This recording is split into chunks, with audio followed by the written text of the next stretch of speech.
Hi friends, I just made another video about Louis L'Amour book, and I noticed I wasn't, the audio is kind of low, so I'm going to try to speak up here. Anyway, I wasn't planning on doing two videos tonight, but there you go. William Butler Yeats, A Terrible Beauty is Born.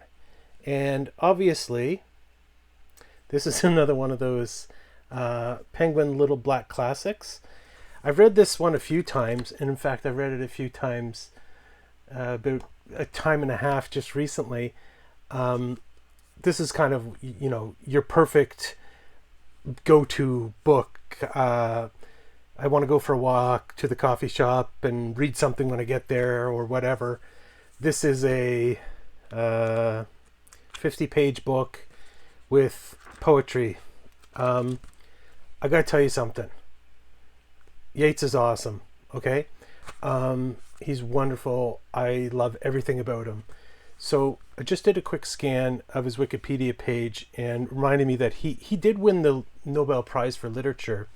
I had forgotten that. And I don't know if you remember when I did a review of a history of Ireland last summer. It was called A Brief Course in Irish History or something like that. I think they mentioned Yeats, and so obviously he is important to Irish history and was important to Irish history, but I don't know anything more about it than that. I can't tell you the exact details of his commitment to Irish independence or anything like that. I just know he's an amazing poet. Okay, this one is called A Terrible Beauty is Born, and that is just a line that comes, I was looking, is there a poem called that? No, it's from one of his, I guess, more important poems. I can't remember which, and it's just a line that occurs. It's one of those repeated lines in one of his poems. I think it's in one of his more political poems. Now, listen, this is what I'm going to say about Yeats. Okay, let me just say a few things. The reason... okay, number one, how am I going to incorporate Yeats into my work on authorship? How authors view their view writing as a phenomenological experience, as a mystical, as a metaphysical thing. I don't think he's going to figure in very well. I have his autobiography here somewhere, which I bought a number of years ago, which I only read the beginning of a number of years ago. And I don't know enough about him to include him in my upcoming book, so I'm not going to. Maybe in a subsequent volume or edition or whatever. What do I love about Yeats? I love about Yeats is that his form, his diction, his vocabulary is very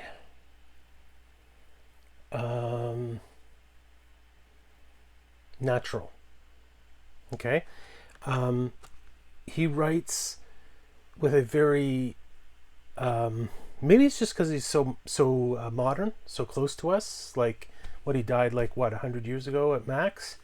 So he writes with a modern type of speech, and there's nothing ostentatious about it.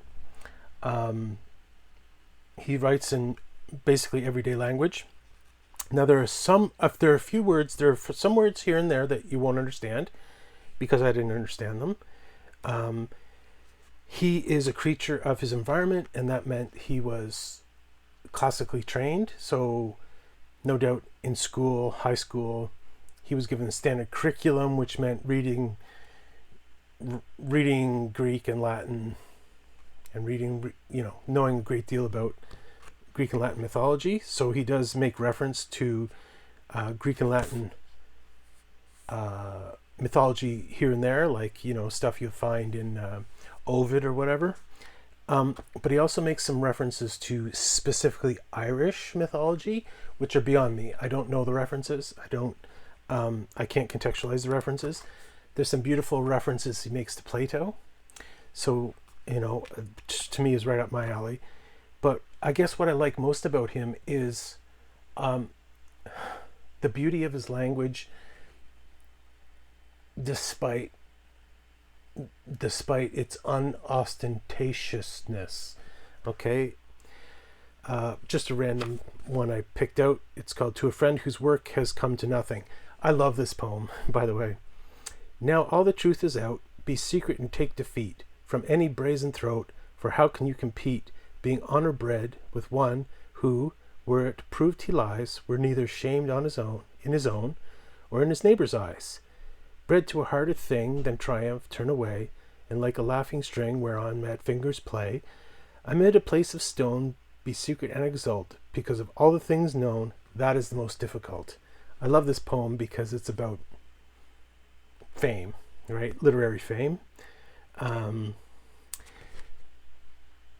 I have to say, if this selection of poems is indicative of Yeats, then I will say this. He was obsessed with retrospection.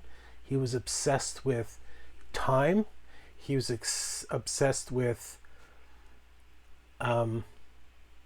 old age, the progression of life, and so on. So maybe this is just an arbitrary selection that's not representative of his poetry. I don't know. But if it is, my gosh, how many times does he use words like that refer to time, like once and stuff like that? Like he talks about how things were in the past and looking back, and now he's old and blah blah blah. So I just think he's just so amazing in that I think he can show us all. I think he's just a resounding proof that everyday language is beautiful and can be used to make something beautiful. So it's almost like your standard red bricks can make a Gothic cathedral sort of thing. And that contrasts very much with when you look at certain other authors, right? That their diction is really complex and very sophisticated. So I wouldn't call Yeats a political writer, but although some of his works in here are distinctly political, and I think anytime you see reference to a time, like one of his poems is called September 1913, and another is called Easter 1916, for instance. Why are these called? Why are these named these things? If you notice something like 1916 or whatever, you're like, Easter 1916. The context here, of course, that's the year before World War One, and as we know, the English kind of had to bribe the Irish to participate in the war, and Irish independence and all that stuff was really very topical at the time. So, I mean, I'd be really honored if Canada had a poet of Yeats' standing, like, Scotland with Scotland with what's his name, Robbie Burns, the national poet, or England with Shakespeare, or Germany with Goethe or Lessing or whomever, Russia with Pushkin. So I don't think Canada has its own poet yet, but that might be... No, I can't think of a Canadian poet per se. Anyway, if you want beautiful poetry that you can stick in your pocket and carry around with you and read more than once, this is a great little book for you. Again, £1, which would be about $2 or $3 or $4 Canadian, probably. And there's lots of thoughtful things in here. Like, there's lots of stuff that needs to be read more than once, despite the fact that he doesn't use sophisticated language. Anyway, I'm a big fan of Yeats, and I'm going to read a lot more of his stuff in the future. Thanks, guys. We'll talk to you soon.